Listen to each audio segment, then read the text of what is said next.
Next, we will have Gina from Munster Technology University presenting on low-cost open source hardware for LAMP assay diagnostics. Okay.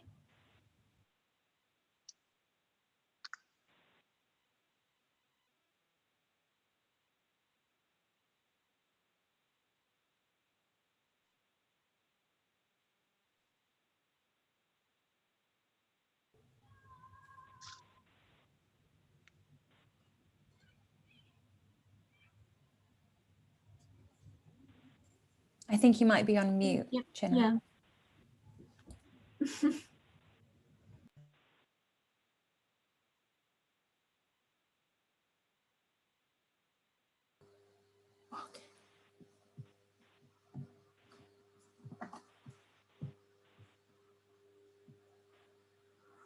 Okay, sorry.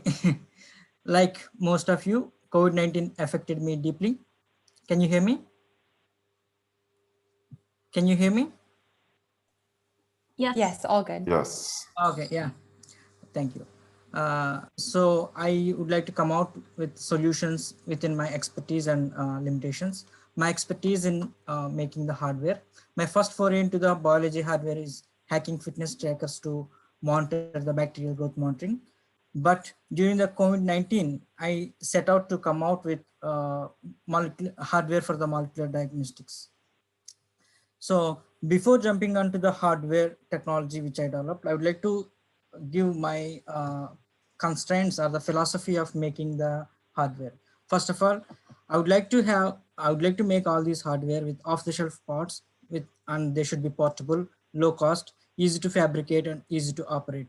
And most likely they should be also be powered from USB ports in the phones or standard charging ports or mobile phone batteries.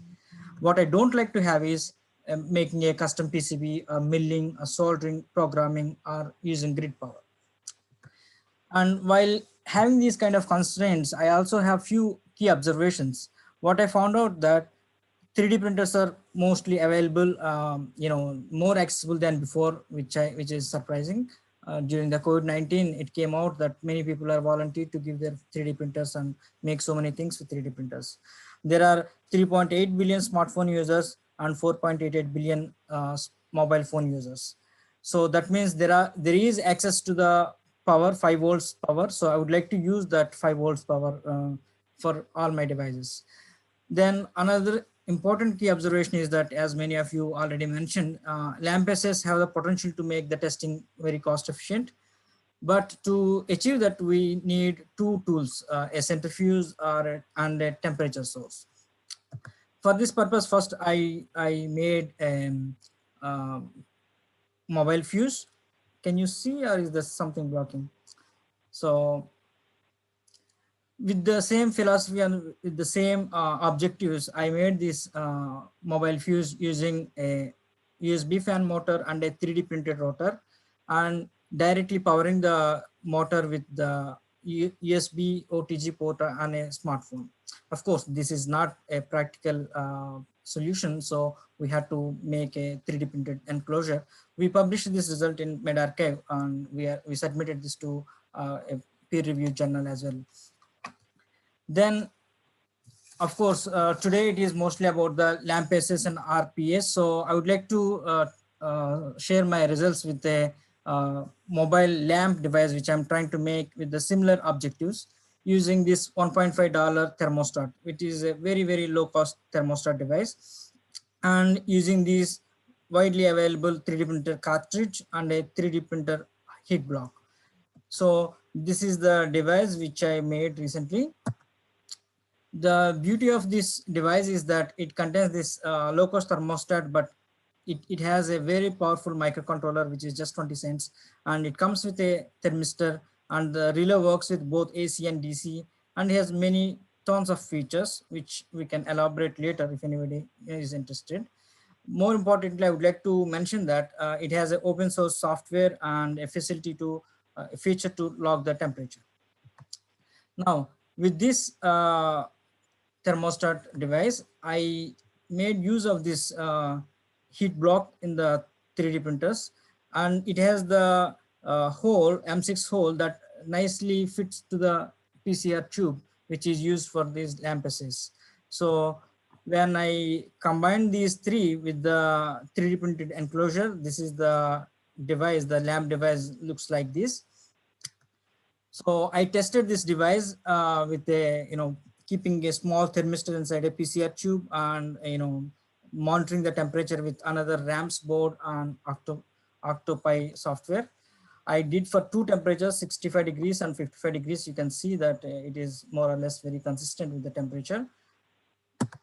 Then what I would like to do in the future is that I would like to test my device performance with the synthetic or real COVID-19 samples, both inactivation and activation. So it is not just 65 degrees, but one can also go to the 95 degrees for the inactivation of the virus.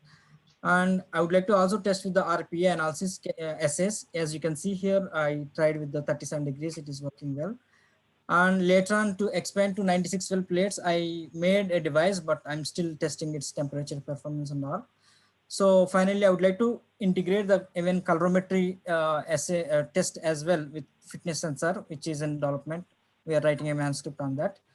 Then finally, I would like to develop this W1209 board with Atman microcontrollers. So that it can be programmed with a Arduino software. It depends on the availability of the funds. I hope in future I can make that PCB. So it's all from my. Thank you. So if you want to ask Gina any questions, he will be in discussion room 4 at the end, so you can ask him questions there. So our final lightning presentation is by Khalil Corazzo, but he, because of the time difference, he sent in a video instead. So I'll just be sharing my screen. What else?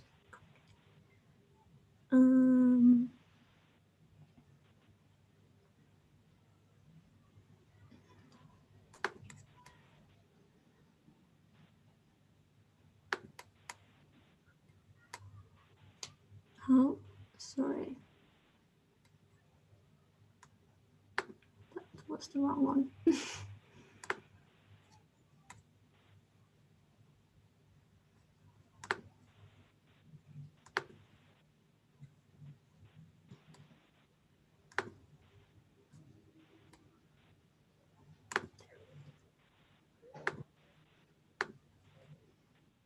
Okay.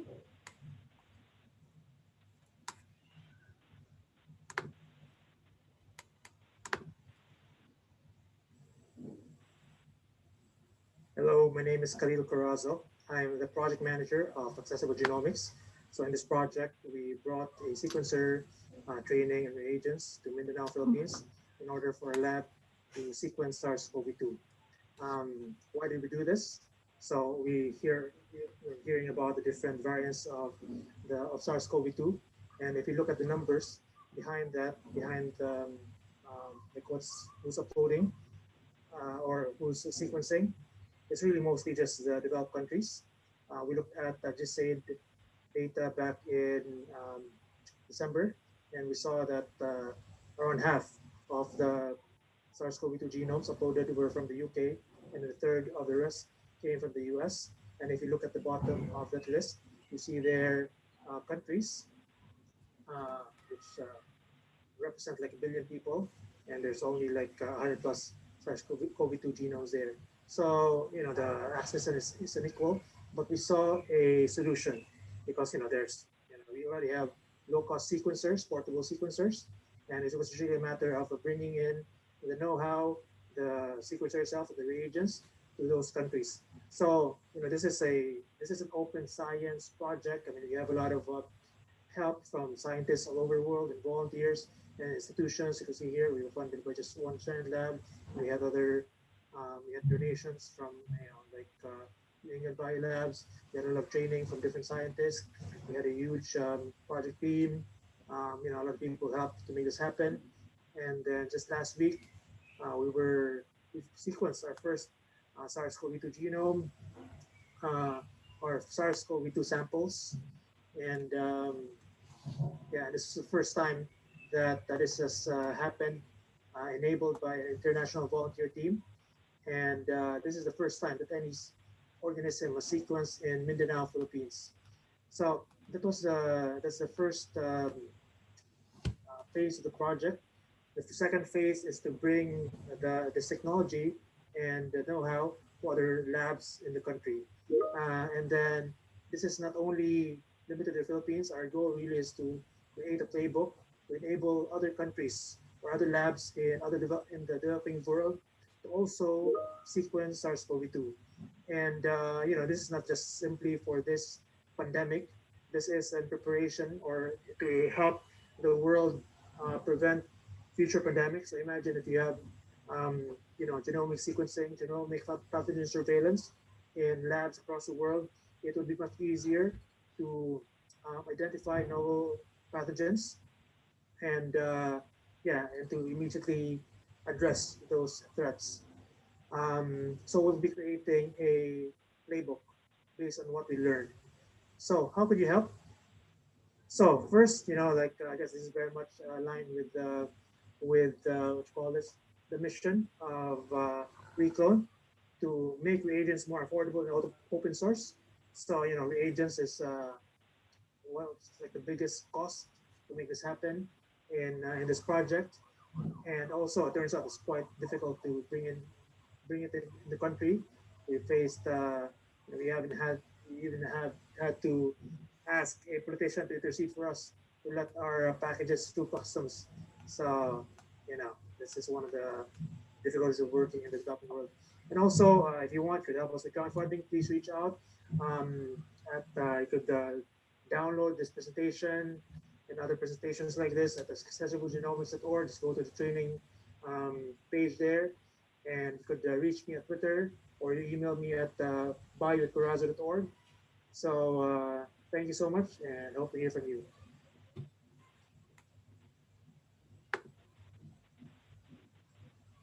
Okay.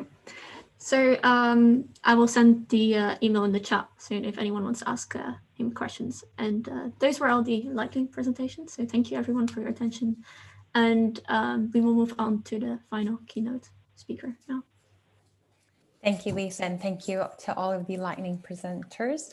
Our next keynote is PharmaCoOp. We've got Bruno Di Mauro and Luciano Brum, the president and biotechnologist, and they're here to discuss the history of PharmaCoOp as the world's first pharmaceutical laboratory to be recovered by its employees. They'll also discuss the future of PharmaCoOp and their manufacturing of medical devices and products, including hand sanitizer, like alcohol gel, face masks, and the recent development of PharmaCoOp, their COVID-19 diagnostic test. So Bruno and Luciano, if you'd like to share your screen, go ahead.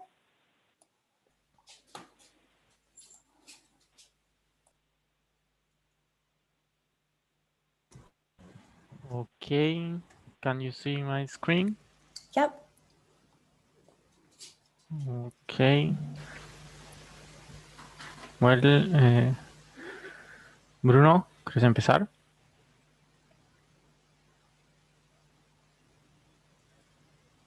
I'm sorry, I don't speak English, so I saw. Yo soy Mauro, presidente de PharmaCoOp, que es un laboratorio recuperado, como decimos en Argentina, una empresa que había ido a la quiebra y los trabajadores la continuamos como cooperativa. Okay, so I'll be translating Bruno. He doesn't speak English, so Bruno is the president of PharmaCoOp. PharmaCoOp is a recovered company from Rousseau-Cephal Laboratory.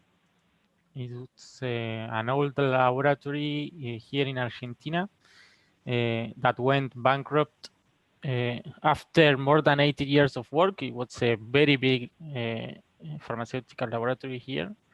That is two big production plants and more. It went bankrupt in 2016. So in 2016, Bruno and the workers, the laboratory workers organized. So they went to justice in order to keep the plant and all the things there, and to be able to keep working and to maintain all the production. Si quieres agregar algo, avísame. No. Está bien hacer esta parte de la presentación rápida de la historia.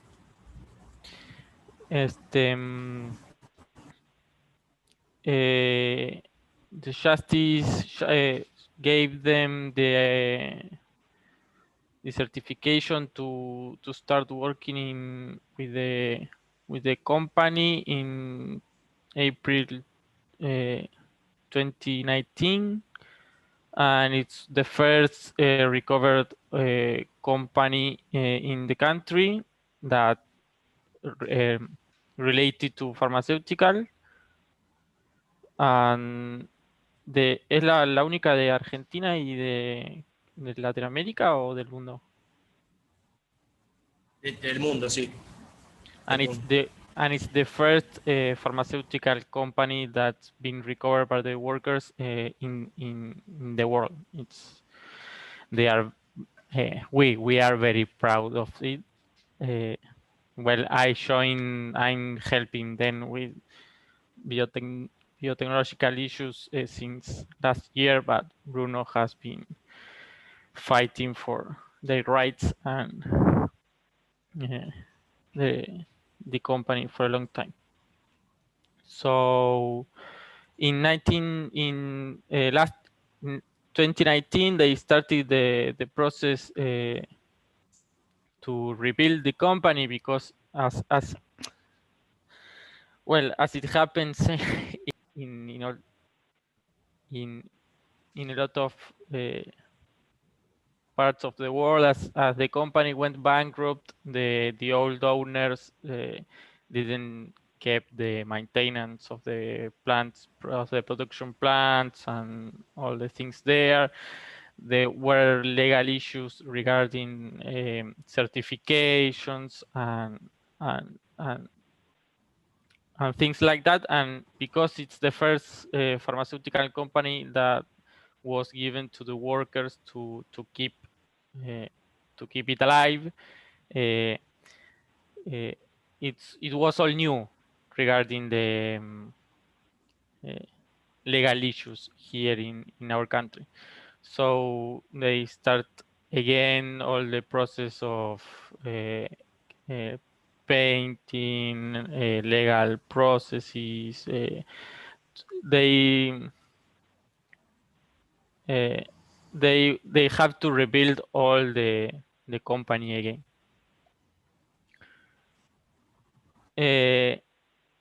While they were doing that, they started again the process with the ANMAT. Here the ANMAT is like the FDA in USA. It's the institution that give the certifications for production and all that. And they obtain the certification first to distribute medicines that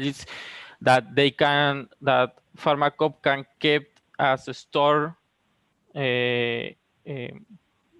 medicines produced by other laboratories, and start to distribute it. And then during the pandemic, they start the production of alcohol gel in order to improve the production of our country, because the production was very low. And during that year in October, ANMAT gave the certification to elaborate the the antibody test for COVID-19. ¿Algo acá que quieras agregar? No, perfecto. So this project was an alliance between a national company that made all the investment to buy different machines and to rebuild a sector in the production plant to get these certifications. The PharmaCoop and an investigation laboratory in one of our national university. This, in our country, it's a very strange partnership because we have a lot of basic investigation, but there's not a lot of production industry. So it's very rare to find an investigation laboratory being partnered with an actual production laboratory.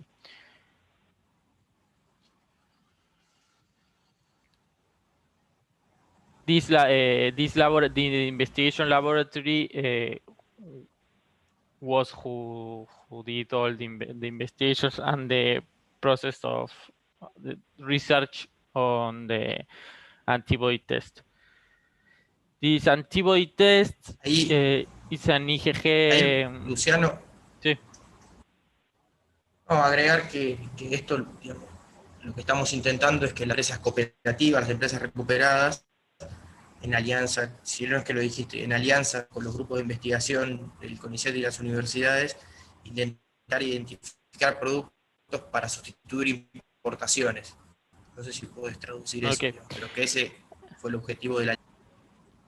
Here what Bruno is saying, that one of the main objectives of this partnership is to find investigations and here in our country that could substitute some imported materials or products, so that that our country won't have to buy them to other countries, and it would be a national product, and it would give internal work.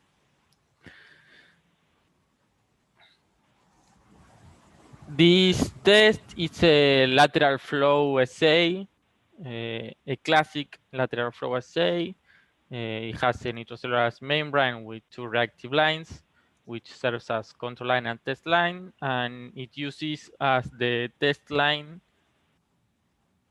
the SARS-CoV-2 nucleoprotein. This maybe you heard of it as the Abbott test. It's similar in the composition. Well, I don't think that this has a lot of that to explain. It's a classic lateral flow, and it's against IgG.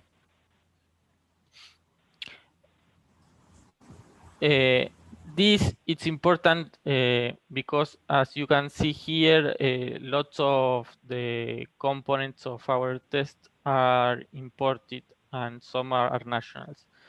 And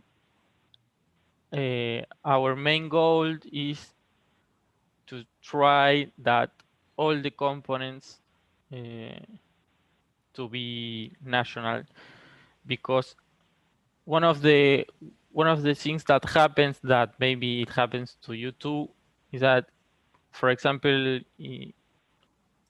in the start of the pandemic, the world ran out of alcohol gel,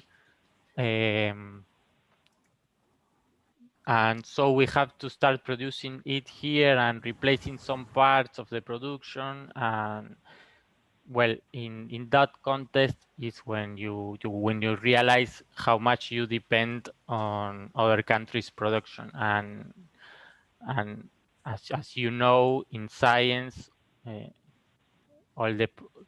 most of the production is it's located in few countries.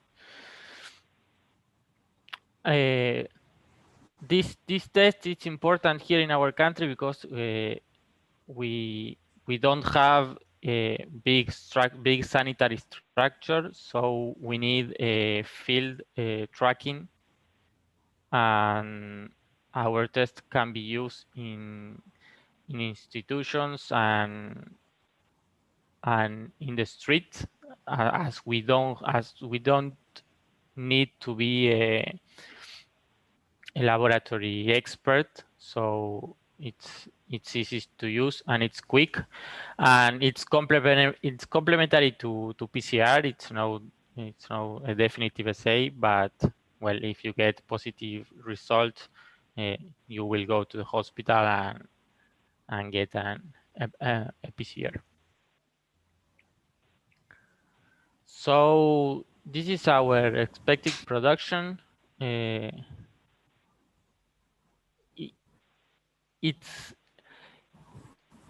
It may seem a lot, but PharmaCoop is working day and night, so we are trying to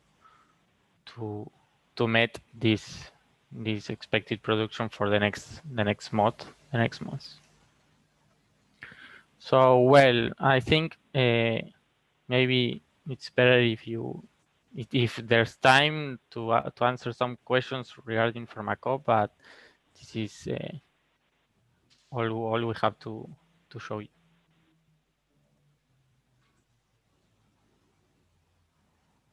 Great, thank you, Luciano. I'm taking over from Kayla for the Q&A for this section. And I would welcome people to ask questions in either English or Spanish. And if you're happy to still translate, Luciano, that would be yes, okay. Wonderful. I have no problem. Yeah. Wonderful. Thank you very much.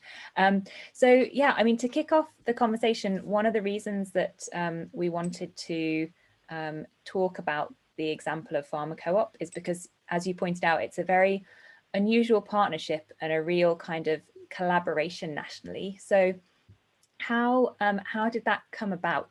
Did people at PharmaCoOp already know the university researchers? Did the university researchers approach you? How did the collaboration come together for the COVID tests? Me están preguntando acá, I will translate, sorry. Pregunta de cómo se dio la conexión con la gente de la universidad. Fue a través de la... ¿Estás ahí, Bruno?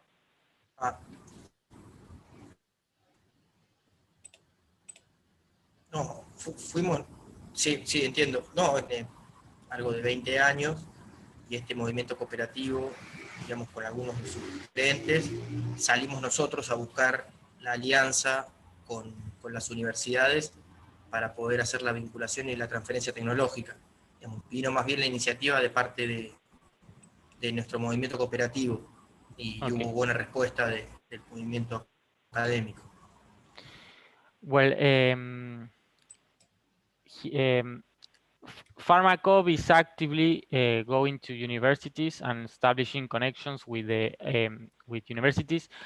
Maybe I have to explain this. Here in Argentina, we have a lot of universities, and it can be discussed, but the best universities are free, are from the government, so there's no need to.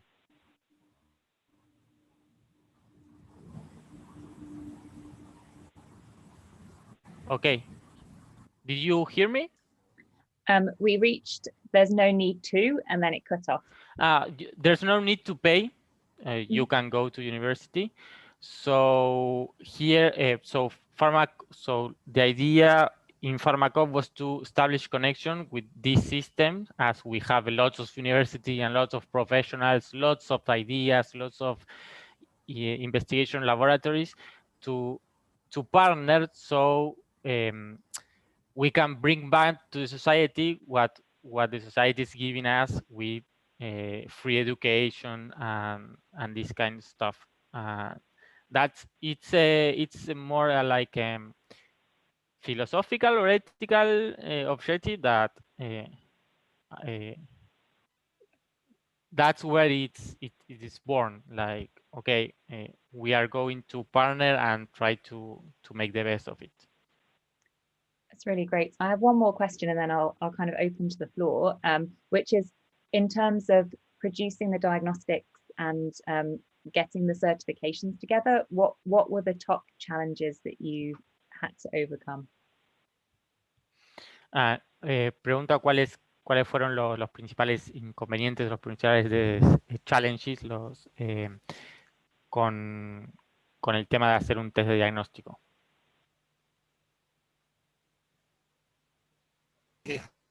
Básicamente poder hacerlo sin el acompañamiento del Estado y tener que conseguir los recursos a partir de alianzas y de ingenio. Básicamente la falta de capital, si se quiere, bajo, y lograr la aprobación básicamente de la MAT. Bien. Well, the main challenges were parte del país, ya que la falta de,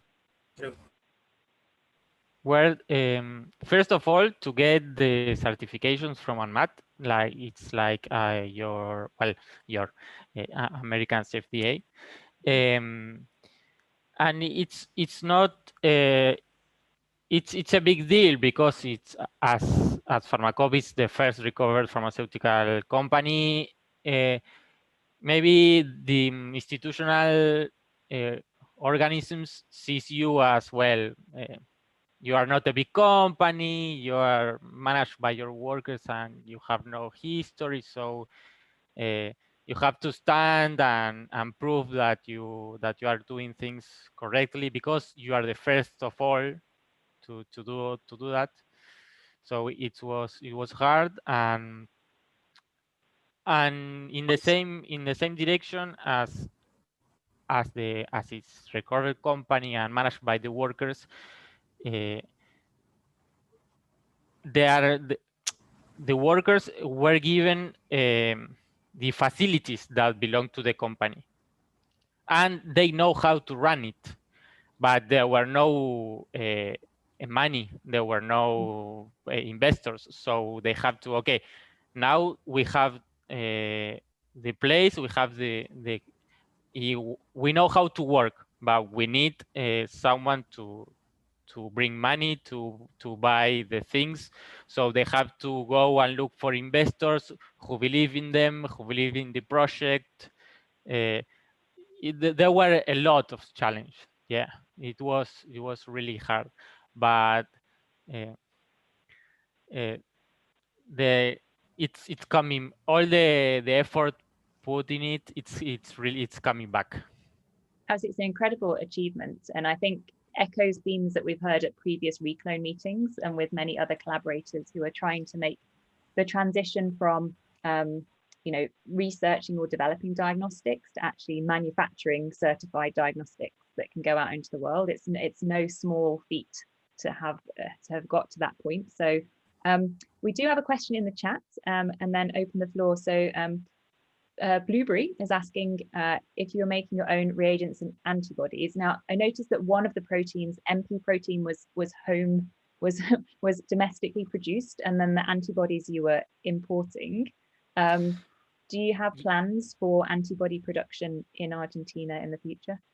Yes, well, as you said, NP protein is produced here by genetic engineering. Antibodies are bought, are imported. Antibody production here, it's a big deal.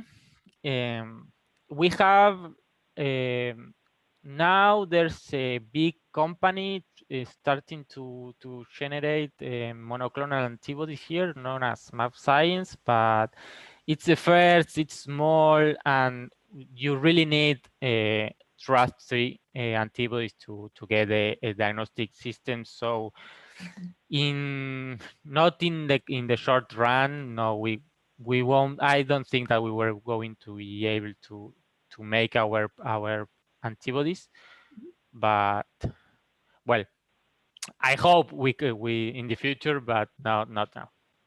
Decirle que sí, que lo vamos a hacer.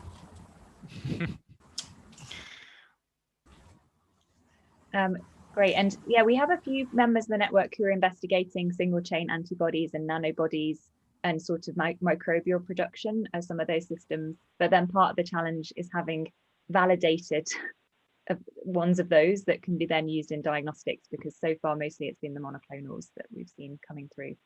All right, well, I'll open up to the floor for any questions that others have. If you could unmute and sort of indicate that you'd like to speak, that would be great. Here in chat, there's one. Is Biocidus still active in Argentina? They used to make antibodies, I seem to remember. Biocidus is still active, yes. I think, I'm not completely sure. I think it's more related now to the agro. Well, like everything in our country, but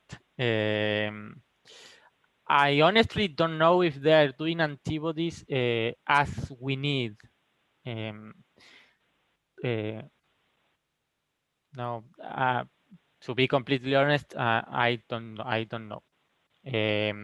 That part of the development was done by the research laboratory that we partnered, and they were working with primary. They were working with, I think, Jackson antibodies for the investigation process, and well, Jackson is Jackson.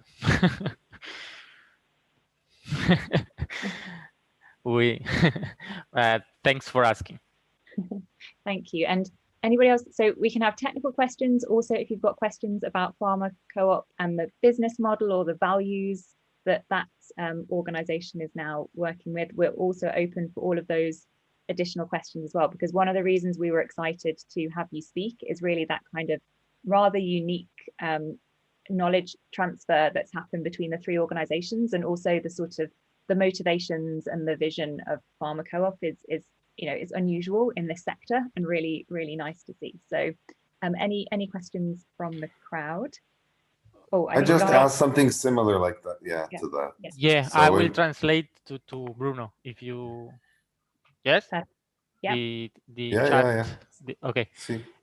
Pregunta si cómo se hace en la unión con el tema patentes y de las ganancias, cómo se distribuye entre PharmaCoOp en laboratorio. Sí, la patente del producto del desarrollo queda en el grupo, en el CONICET, en realidad en este caso. Y nosotros lo que hacemos es pagar una regalía del 4% de las ventas al CONICET, y a la vez nos repartimos en partes iguales entre los tres socios de la alianza las ganancias, descontando ese 4% que es el que le paga el sueldo a los investigadores. Okay, so here in Argentina we have something like sort of NIH that it's called CONICET, and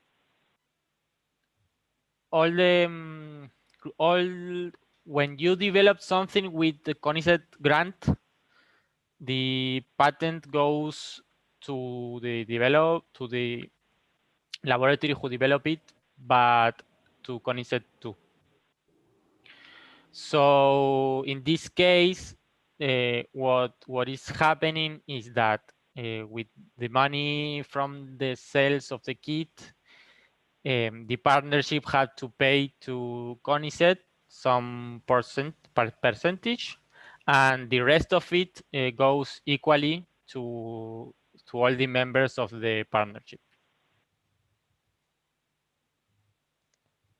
Great, thank you very much. So there is another question in the chat. Do you plan to develop other diagnostic kits? Yes, we are planning to do that with the same investigation lab and with others. It's for example, one of the diagnosis kits that is being developed right now as we speak is one for dengue. That it's an endemic problem here in South America. That's great. So I think we will wrap up the questions there, only because we're running a couple of minutes late. But what we're going to do is open some breakout rooms, and I think Aish is getting the breakout rooms ready as we speak. But so what we're going to do is we'll do breakout rooms for those who wish to join them. And you'll exit the meeting from the breakout rooms, so we won't all try and reconvene. So effectively, from sort of the moment of entering the breakout rooms, you can leave when you like. We will continue till at least past, probably a bit longer now because we've run over. So people are free to hang around and chat basically for as long as Aisha is happy to keep the Zoom going. so you can keep in touch with her. And the breakout rooms are very informal. We have some topics, but it's really to kind of hear your questions, experiences, and thanks in advance to the people who are facilitating those breakout rooms. In order to kind of wrap up our main session here, I'd like to say an enormous thank you to our speakers, Bruno, Luciano, Amorn, and of course our lightning talk speakers as well, for sharing your experiences. We definitely encourage anybody who's got additional questions to reach out either directly to the speakers, or if you want to post questions on the Reclone forum, which hopefully someone can post the link in the chat. Please do join up as a member. We can keep these discussions going. I think it's so important that we share these experiences, as many of us have a common kind of aim and vision, whether it's generating work production reagents for our lab, or whether it's generating diagnostics. And so it's been extremely fascinating to hear the fantastic work going on across the world. And yeah, seeing a lot of congratulatory messages in the chat. So I think that last conversation about PharmaCoOp and how it's emerged in its vision has really inspired people in the room. We will be back in 2 weeks with not a full symposium, but we're having a community meeting every 2 weeks with shorter talks and more time for discussion. So feel free to join us. The next symposium will be in the next 6 to 8 weeks, where we'll have a little bit more time for some keynotes and a bit more discussion. If you would like to help organize those things, you can reach out to Kayla or Aish or Lisa, any of them. And we're always happy to have other people helping find speakers and kind of bring together topics of interest. So I think that's about it for now in terms of notices. Keep an eye on the forum for other updates. So if we could just have a quick thumbs up, round of applause, wave, however you want to do it. Congratulations to all of the presenters today. And to all of you for turning up for this important discussion. I'll hand over to Aish now, I think, who will explain how the breakout rooms are going to work. A quick note on a technicality: if you don't have the latest version of the Zoom client, you may not be able to enter the breakout rooms of your own accord, but don't panic, just hang out here and we will manually assign you. So Aish, do you want to just let people know, remind them what the 4 breakout rooms are? Okay, yeah, so the 4 breakout rooms are sharing best practices for RPA, what's the best RT, top tips for sharing protocols, and a show and tell of diagnostic hardware. So I'm going to open the breakout rooms now, and I think if you have the latest version of Zoom, you should be able to join any of the breakout rooms. And if you're not able to, you can just put on the chat which breakout room you would like to join, and I can add you to it. Yeah, and thanks in advance to the facilitators who will be there to ask questions if the discussion isn't flowing. We would like notes taken in each of the rooms. Some rooms have note takers and others don't. So if you enter a room and you'll be willing to write down the chat, that would be great. You should see a join a breakout room option now in the bottom right of your screen, and potentially a kind of 4 square option as well, depending on if you've got the chat open or not. Guy, you can go between two. I don't think you can simultaneously be in two at the same time, but you could go to one and then switch of your own accord. You don't need anyone to do that for you.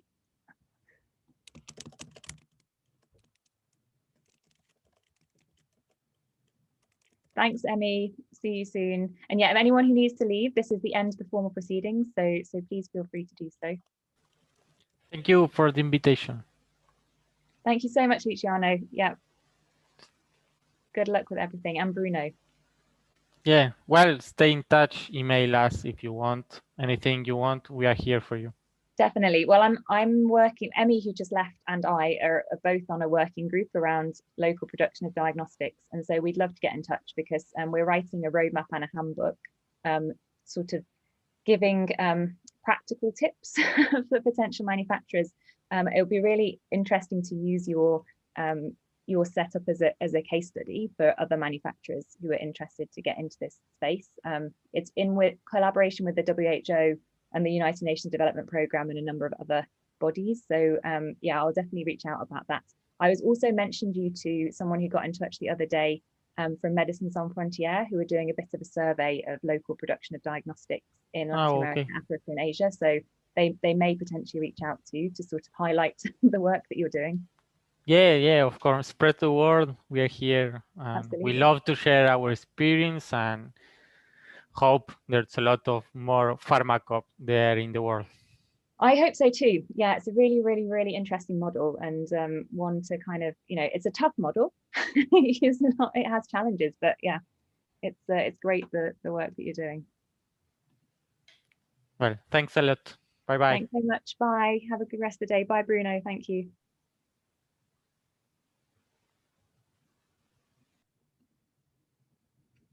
Gosh, people are disappearing. Nice hat, Fanan. Hello. Hello. You're looking very chilled there. Yeah. I'm waiting to see who is joining my our group, our breakout. Are we here? Or are you in a room? Are you supposed to be in a room? Oh yeah, I see people. Yes, I know. I need to go, but I see now 3 people. Okay, I should go. No, 2 people. I should go. Okay, see you later. All right, see you in a bit. I'm trying to join the RPA one. If you can't get in, Aish can add you. I probably can add you as well. Or maybe just Aish. Can you put Daniel in RPA? Oh no, he's gone. He's made it. Jose, are you still here? Good to see you.